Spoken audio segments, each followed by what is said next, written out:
안녕하세요. 최항수의 팩트체크입니다. 오늘 이 시간에는 아파트를 사기 전에 알아야 할 10가지의 원칙에 대해서 말씀을 드려보고자 하는데요.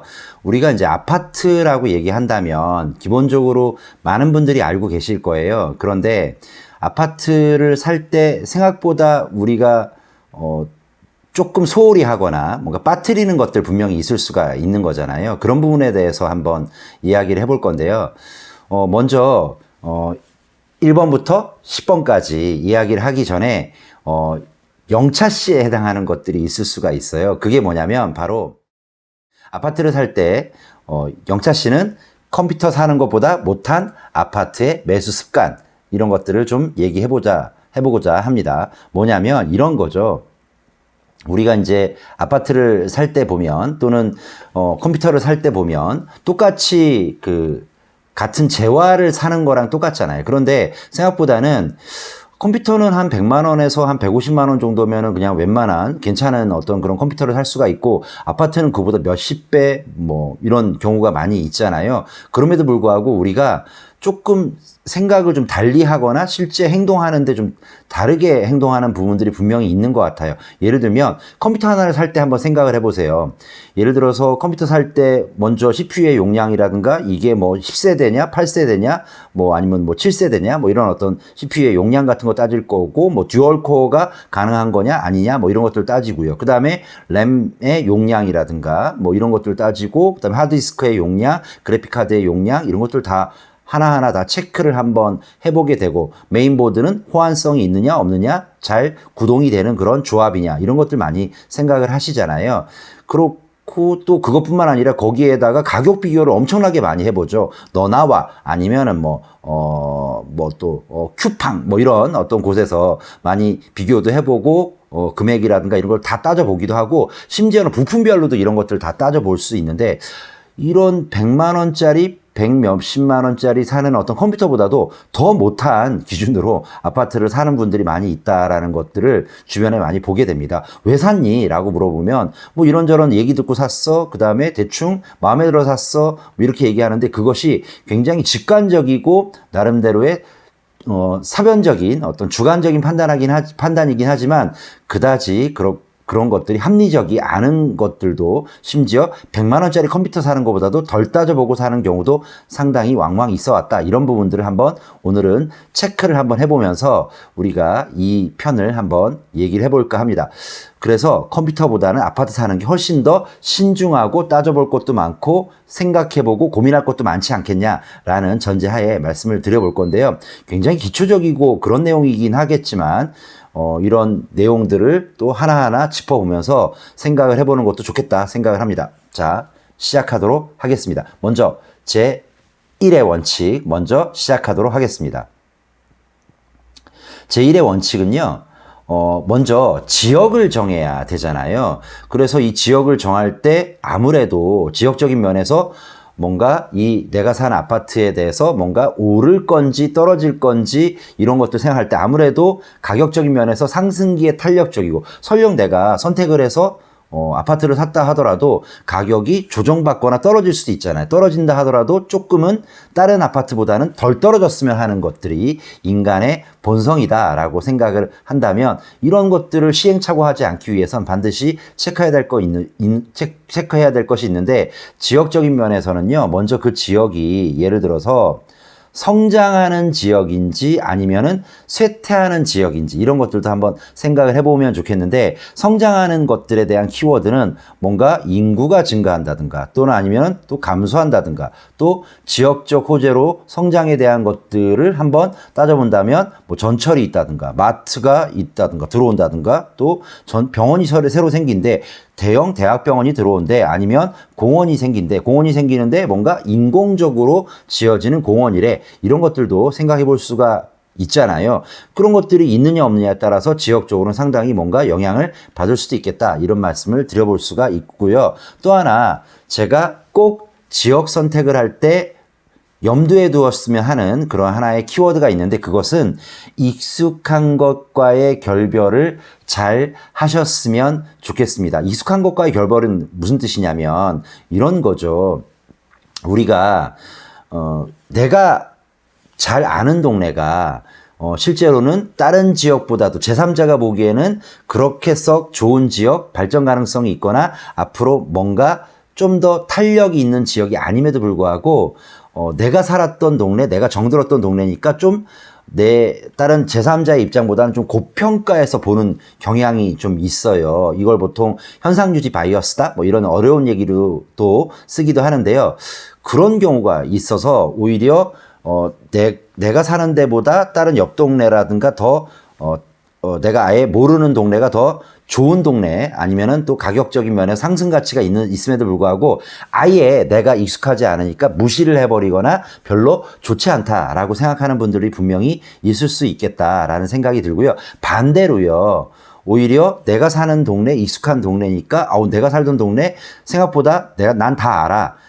우리 동네가 다른 지역보다는 조금 약간 안 좋은 동네야, 별로인 동네야 라고 하는데 제3자가 보기에는 오히려 더 좋은 동네일 수도 있다 이렇게 생각할 수도 있잖아요. 이래서 지역적인 것들을 선택할 때 익숙한 것과의 결별을 하지 아니하면 내가 객관적인 눈, 제3자가 보았을 때도 객관적으로 다른 사람들이 많이 보았을 때도 더 좋은 지역이냐 아니냐를 판단하는데 상당히 걸림돌이 되는 것이 익숙함이다. 그런 익숙한 것들을 빨리 결별하고 지역적인 면에서 객관적으로 판단해보자 라는 말씀을 꼭 드리고 싶습니다. 이것이 제1의 원칙, 지역 정하기의 하나의 중요한 원칙이었습니다. 그 다음에 우리가 또 생각해봐야 될 게 두 번째 원칙을 본다면 단지 규모도 한번 따져보셔야 되는데 이 단지 규모가 물론 엄청나게 몇천 세대 이런 단지가 되면 굉장히 좋겠지요. 그런데 그게 아니더라도 웬만큼의 세대 규모는 돼야 되는데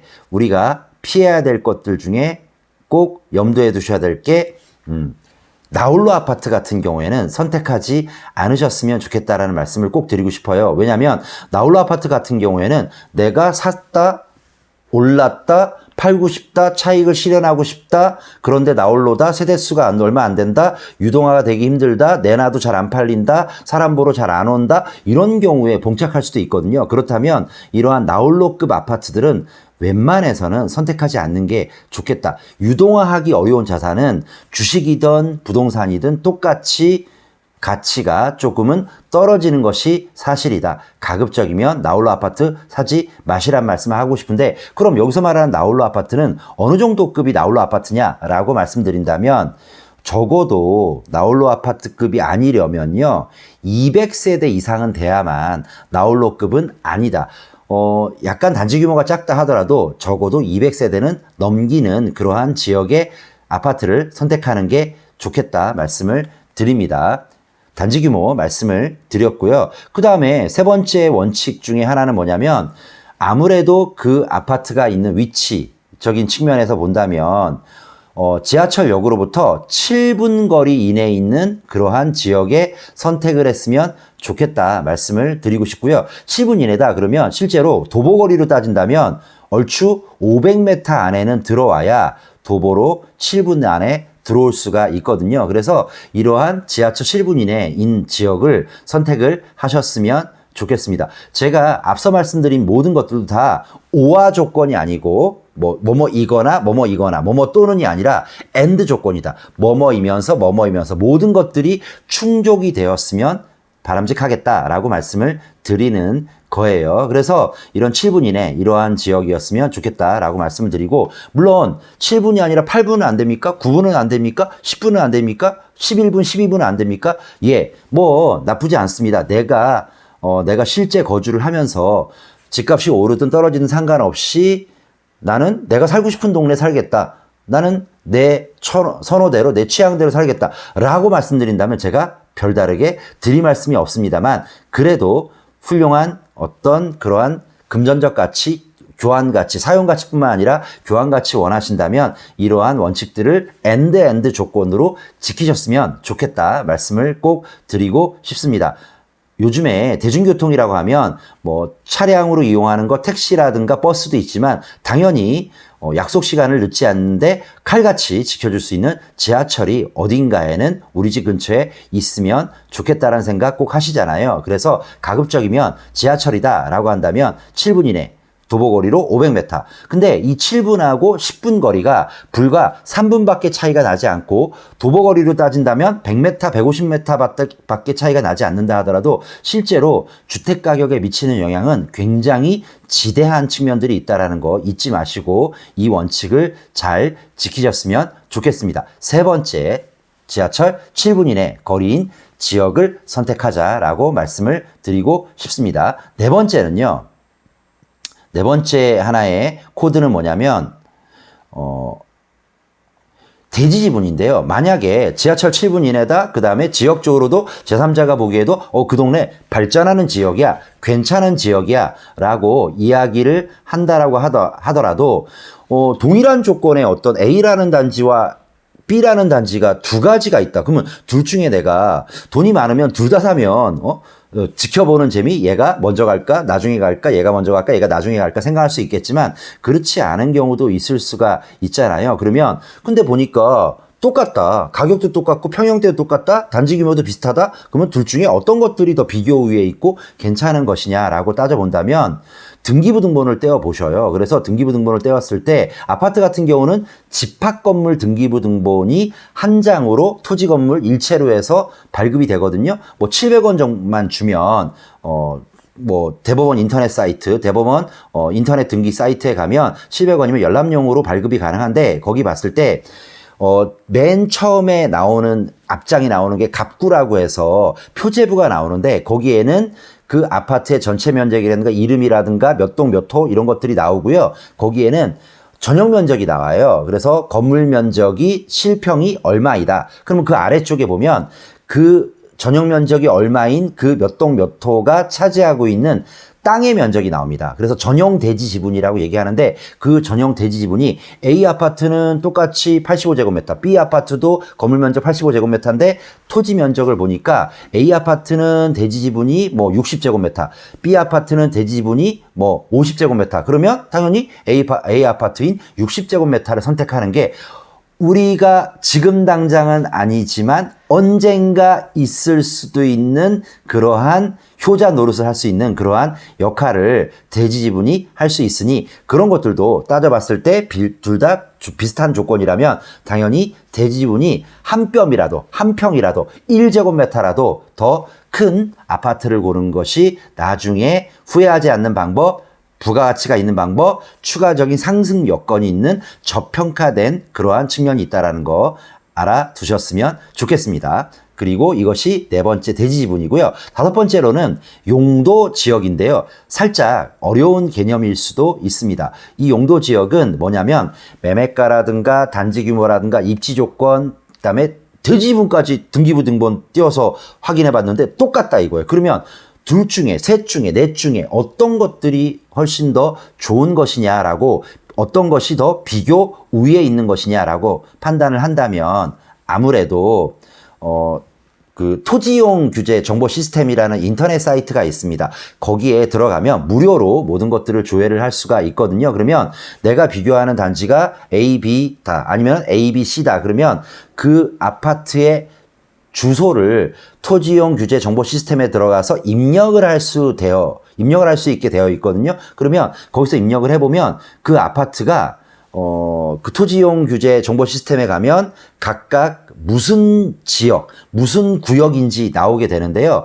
뭐 여러 가지 구역, 지구, 지역 이런 것들이 많이 있지만 이번 시간에는 딱 하나만 기억하시면 되겠어요. 먼저 그 아파트니까 그 아파트가 예를 들어서 1종 일반 주거지역인지, 뭐 2종 일반 주거지역인지, 3종 일반 주거지역인지, 준주거지역인지, 일반 상업지역인지 뭐 이런 것들이 토지용 규제 정보 시스템에 가면 그 아파트의 주소를 입력하면 나오거든요. 그러면 그 나오는 주소를 가지고서요, 거기에 나오는 내용을 보면 2종 일반 주거지역보다는 훨씬 더 건물을 많이 쌓을 수 있는 3종 일반 주거지역이 어쨌든 조금 더 내재 가치가 있다라고 보시면 되겠고요. 3종 일반 주거지역보다는 준주거지역인 그러한 지역들이 3종 일반 주거지역이나 2종 일반 주거지역보다는 훨씬 더 건물을 유사시에 헐고서 새로 지을 때 더 건물을 많이 쌓을 수도 있다. 물론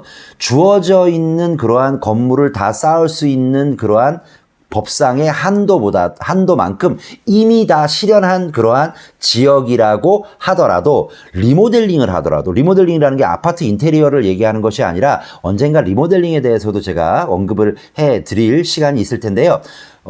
인테리어가 아니라 아예 평수가 늘어나는 그런 리모델링 있잖아요. 재건축이라든가 재개발 시대가 끝나면 리모델링 시대가 돌아왔을 때도 아무래도 2종보다는 3종이, 3종보다는 뭐 준주거보다는 상업지역에 있는 위치에 있는 그러한 건축물들이 아파트가 훨씬 더 리모델링을 하더라도 혹시 압니까? 재건축을 하더라도 부가가치가 있는 그러한 지역이니까 이런 것들이 부등호로 나타나 있는 이러한 것들이 더 높은 지역일수록 선택하기가 더 좋은 그러한 내재 가치가 있는 그러한 저평가된 그러한 아파트일 수 있으니 그러한 용도 지역도 토지이용 규제 정보 시스템에 가서 확인을 해보자. 그래서 비교했을 때 더 우위에 있고 더 우월한 것들을 선택하시면 더 좋겠다 말씀을 드리고 싶습니다. 다섯 번째, 용도 지역이었습니다. 여섯 번째로는 우리가 또 따져봐야 될 게 향과 층수 같은 경우인데요. 이 부분은 상당히 많이 알고들 계실 겁니다. 뭐 남향이다, 동향이다, 뭐 서향이다, 북향이다, 남서향이다, 남동향이다, 뭐 북동향이다, 뭐 이런 식의 향들이 있는데 아무래도 우리나라는 사계절이 있는 나라라서 일조량을 본다면 남향이 일조량이 가장 많은 것이 틀림없고요. 북향은 적을 것입니다. 그리고 다음에 뭐 남향 다음에 동향, 그 다음에 뭐 남동향 아니면 남서향 뭐 이런 랭킹으로 가게 될 텐데요. 아무래도 일조량이 많다 보면 뭐 겨울에 난방이라든가 또 내가 또 인간도 광합성을 한다라고 얘기하시는 분들이 많이 있으시잖아요. 그런 측면에서도 훨씬 더 선호되는 그러한 향일 수도 있고요. 층수 같은 경우에도 아무래도 저층보다는 좀 더 높은 층보다는 그 동네에서 가장 그 아파트 단지에서 그 동에서 가장 로얄층, 로얄동 이런 것들도 하나의 내가 선택할 수 있는 기준점이 될 수 있는 건 틀림없고요. 뭐 꼭대기층이냐, 저층이냐, 중간층이냐 뭐 이런 것들 생각해 볼 수 있는데 어떻게 보면 이 영상을 보고 계신 분들 중에서는 그거 누가 몰라? 비싸지.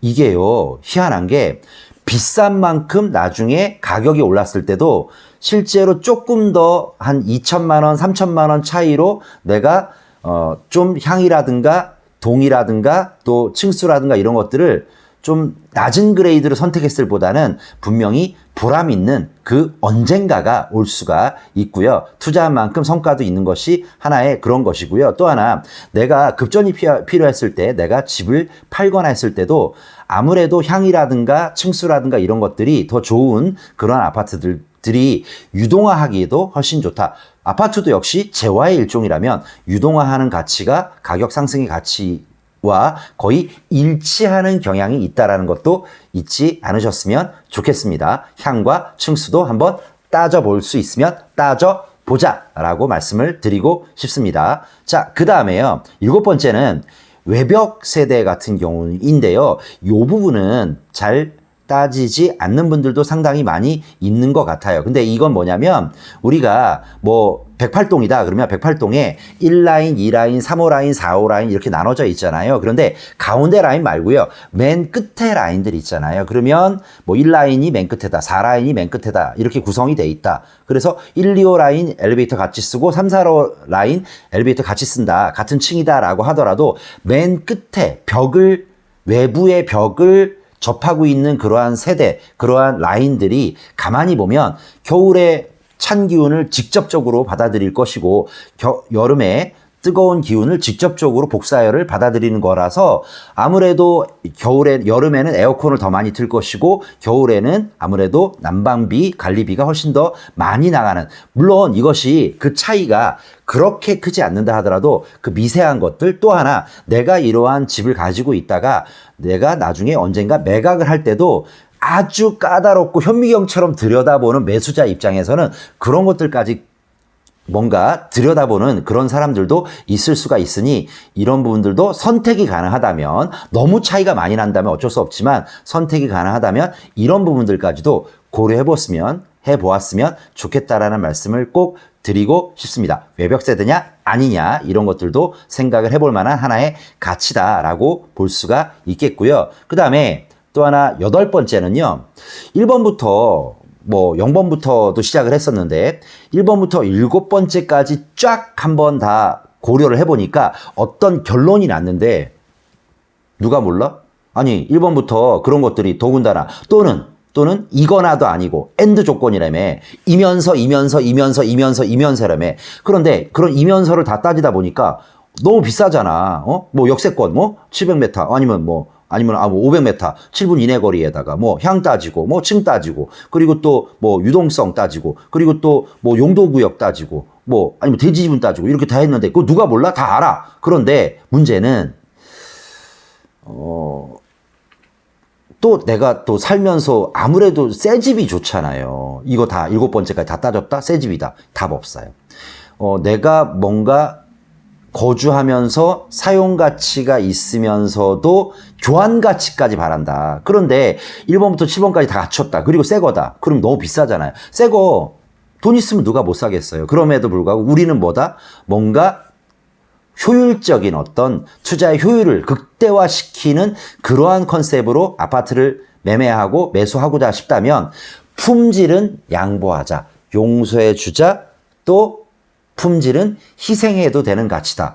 물론 외벽이라든가 아니면 단지에 있는 내용이라든가 시설들 같은 것들이 새 아파트보다 평면이라든가 이런 것들이 떨어지지만 1번부터 7번의 조건들이 맞다면 그런 조건들이 어느 정도 부합한다면 품질은 양보하자, 희생하자, 용서해 주자라고 얘기하시는 것이 어떤 식으로든 충분한 보답을 해주는 그러한 시점들이 있을 것이다. 그 시점이 당장의 6개월 뒤일지, 내가 사고 나서 1년 뒤일지, 2년 뒤일지, 아니면은 뭐 4년, 5년 중기 이상의 투자에 어떤 그러한 시간이 지나야 될지는 두고 봐야 되겠습니다만, 어찌 됐든 간에 품질은 희생해야 되는 투자의 가치가 아닐까라고 생각을 해보시면 되겠습니다. 새 아파트도 언젠간 낡고요. 그리고 그 새 아파트가 연식이 5년, 10년, 15년, 20년 차 넘어가면 새 아파트로서의 가격적인 탄력성이 떨어진다면 결국에는 이 새 아파트보다 입지가 좋았고 1번부터 10번까지의 조건들이 좋았던 아파트들이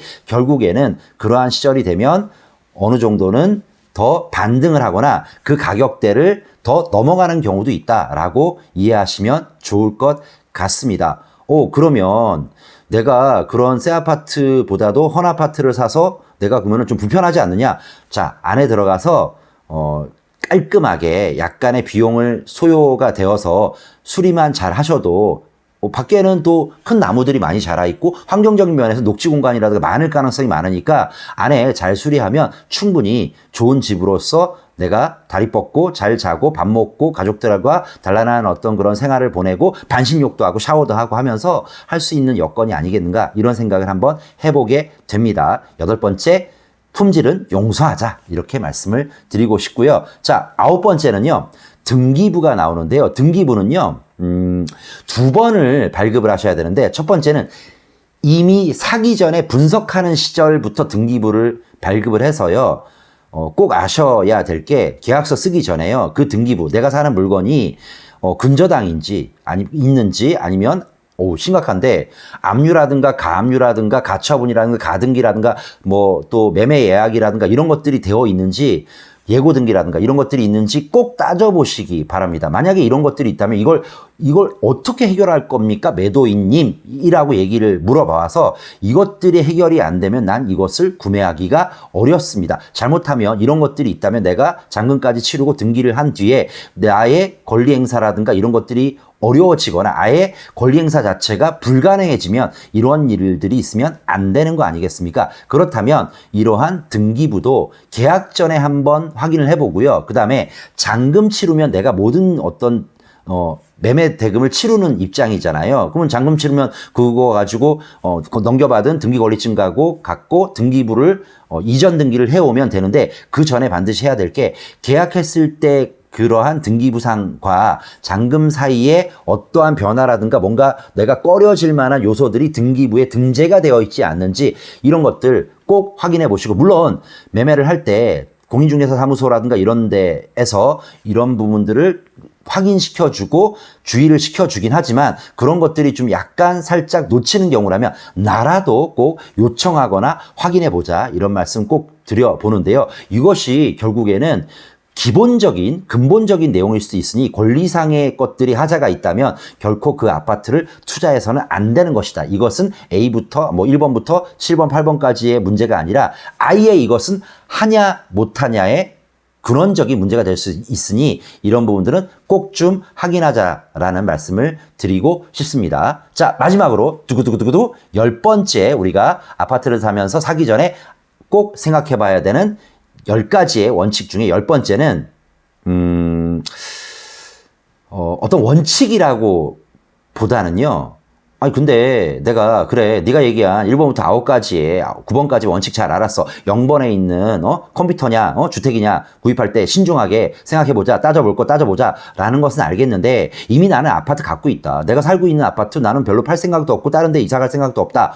그러면 내가 추가로 더 사는 건 약간의 투기적인 어떤 그런 느낌도 있지 않느냐 이런 얘기를 하고 싶으시다면 내가 지금 보유하고 있는 아파트를 봤을 때 1번부터 9번은 내가 이미 보유하고 있으니까 안 따지고 1번부터 8번까지 중에 따져보니까 하나도 해당되는 게 없네?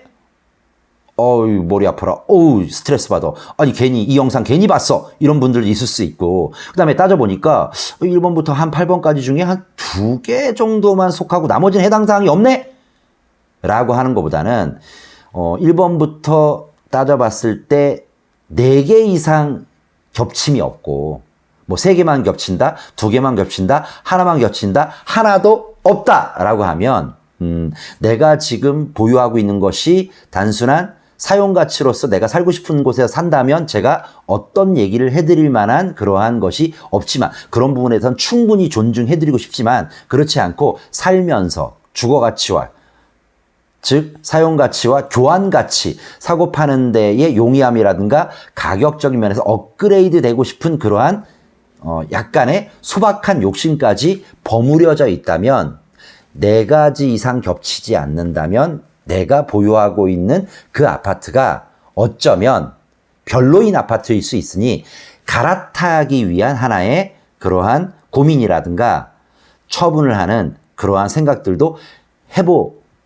해보시고 또 해보아야 하지 않을까라고 생각해야 되는 부분들이 있지 않을까 싶습니다. 물론 이 얘기를 들으면서 살짝 기분이 상하고 마음이 상한 것들에 대해서는 제가 사죄드리고 미안하다는 말씀 드리고 싶지만 어쨌든 팩트는 팩트니까 꼭 고민해 보셨으면 좋겠습니다. 우리가 아파트를 살 때 사기 전에 알아봐야 되는 것들, 생각해 봐야 되는 것들 탑 10, 10가지에 대해서 지금까지 알아봤는데요. 참고가 잘 되셨으면 좋겠다라는 소망을 가져봅니다. 다음 편에서는 더 좋은 내용, 더 재밌는 내용으로 또 찾아뵙도록 하겠습니다. 지금까지 최항수의 팩트체크였습니다. 고맙습니다. 안녕히 계세요.